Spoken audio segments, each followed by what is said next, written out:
Good morning my dear friends. ఈరోజు మనం SOB 17/2026 Vijayawada division working of light engines గురించి తెలుసుకుందాం. లైట్ ఇంజన్స్ యొక్క స్పీడ్ ఎంపీఎస్ కాకుండా ఎక్కువ మంది 75 kmph వెళ్తున్నారని చెప్పేసి ఈ SOB ఇచ్చారు. Plus break power, loco break power testing అనేది ఎలా చేయాలనే ప్రొసీజర్స్ కూడా ఈ SOBలో మనకు వివరించారు. అదే కాకుండా డబుల్ ఎల్లో అంటే attention aspect are single yellow caution aspects దగ్గర స్పీడ్ ఎంత వెళ్ళాలనేది ఈ SOBలో వివరించారు. దాన్ని స్టెప్ బై స్టెప్ మనం తెలుసుకుందాం. వీడియో చివరి వరకు స్కిప్ చేయకుండా చూడండి, ఇన్ఫర్మేషన్ మొత్తం మీకు తెలుస్తుంది. దీంట్లో లైట్ ఇంజిన్ అంటే ఏంటి? ట్రైన్ ఫార్మేషన్ లేకుండా ఓన్లీ లోకోమోటివ్ మాత్రం రన్ చేస్తే దాన్ని లైట్ ఇంజిన్ మూమెంట్ అంటాం. ఉదాహరణకి షెడ్కి వెళ్ళినప్పుడు కానీ, లేదంటే ఏదైనా ఫార్మేషన్ అటాచ్ చేసుకోవడానికి వెళ్ళినప్పుడు కానీ, లేదంటే సెక్షన్ క్లియర్ చేయడం కోసం రిలీఫ్ ఇంజిన్ పంపించినప్పుడు కానీ ఈ మూమెంట్ని లైట్ ఇంజిన్ మూమెంట్ అని అంటారు. లైట్ ఇంజిన్ యొక్క స్పీడ్ ఎంత అంటే ఆ లోకో పైన స్టెన్సిల్ చేసిన ఎంపీఎస్ లేదా సెక్షనల్ స్పీడ్ ఏదైతే తక్కువగా ఉంటుందో దాన్ని మనం ఫాలో చేయాలి. మీరు గమనిస్తే ఫార్మేషన్తో ఉన్నప్పుడు కంటే లైట్ ఇంజిన్ మూమెంట్ వెళ్తున్నప్పుడు లోకో యొక్క బ్రేక్ పవర్ తక్కువ ఉంటుంది. ఇప్పుడు ఈ లోకో బ్రేక్ పవర్ టెస్ట్ ఎలా చేయాలో మనం తెలుసుకుందాం. ఒకవేళ కన్వెన్షనల్ లోకోస్లో ఎలా ఉంటుంది?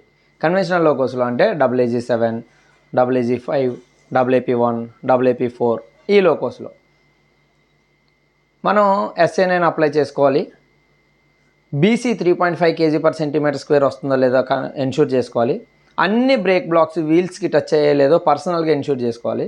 ఇప్పుడు 2 లేదా 3 నాచ్లు తీసుకోవాలి. యామ్మీటర్ని మనం అబ్జర్వ్ చేస్తూ ఉండాలి. అప్పుడు AAG5, AAG7 లోకోస్లో అయితే 600 amperes వరకు మూవ్ అవ్వకూడదు, 800 amperesలో మూవ్ అవ్వచ్చు. ఇప్పుడు లోకో బ్రేక్ పవర్ బాగుందని అర్థం. అలాగే AP1, AP4లో అయితే 800 amperes వరకు మూవ్ అవ్వకూడదు, 1000 amperes దగ్గర మూవ్ అవ్వచ్చు. అప్పుడు దాని యొక్క లోకో బ్రేక్ పవర్ అనేది బాగుందని అర్థం అనమాట. 3 phase లోకోలో కూడా సేమ్ అలాగే SA9 అప్లై చేసుకోవాలి.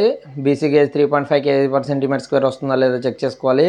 అన్ని బ్రేక్ బ్లాక్స్ అన్ని వీల్స్కి టచ్ అయ్యి ఉన్నాయో లేదో చెక్ చేసుకోవాలి. ఇప్పుడు థ్రాటల్ని ట్రాక్షన్ సైడ్ మూవ్ చేస్తూ KN అబ్జర్వ్ చేస్తూ ఉండాలి. AAG9, AP7 లోకోల్లో అయితే 150 KN వరకు లోకో మూవ్ అవ్వకూడదు.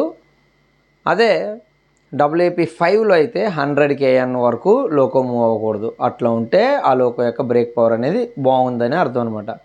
ఇప్పుడు లోకో లైట్ ఇంజిన్ మూమెంట్ వెళ్తున్నప్పుడు SA9 మాత్రమే మనం బ్రేకింగ్ కోసం యూజ్ చేయాలి. ఎప్పుడైనా SA9 ఫెయిల్ అయితే అప్పుడు A9 ఎమర్జెన్సీలో కానీ లేదా RS ఆపరేట్ చేయడం కానీ చేయాలి. ఇది కూడా కాకుండా మన అడిషనల్ ఇంపార్టెంట్ విషయం ఏంటంటే rheostatic braking or regenerative braking అనేది లైట్ ఇంజిన్ మూమెంట్లో వాడకూడదు. ప్లస్ లైట్ ఇంజిన్ మూమెంట్ అవుతున్నప్పుడు డబుల్ ఎల్లో అంటే అటెన్షన్ ఆస్పెక్ట్ దగ్గర స్పీడ్ 90 kmph కంటే మించకూడదు. సింగిల్ ఎల్లో లేదా కాషన్ ఆస్పెక్ట్ దగ్గర స్పీడ్ 30 kmph కంటే మించకుండా చూసుకోవాలి. ఇవి ఈ SOBలో ఉన్న ముఖ్యమైన విషయాలు. ఇంకేమైనా నేను మర్చిపోతే నాకు గుర్తు చేయండి, లేదా నెక్స్ట్ టాపిక్ నేనేం చెప్పాలని మీరు అనుకుంటున్నారో కమెంట్ రూపంలో తెలియజేయండి. ఈ వీడియో నచ్చితే, ఇన్ఫర్మేషన్ మీకు ఉపయోగపడినట్లయితే లైక్ చేయండి, షేర్ చేయండి, సబ్స్క్రైబ్ చేయండి. అగసా స్టోరీస్. Thank you.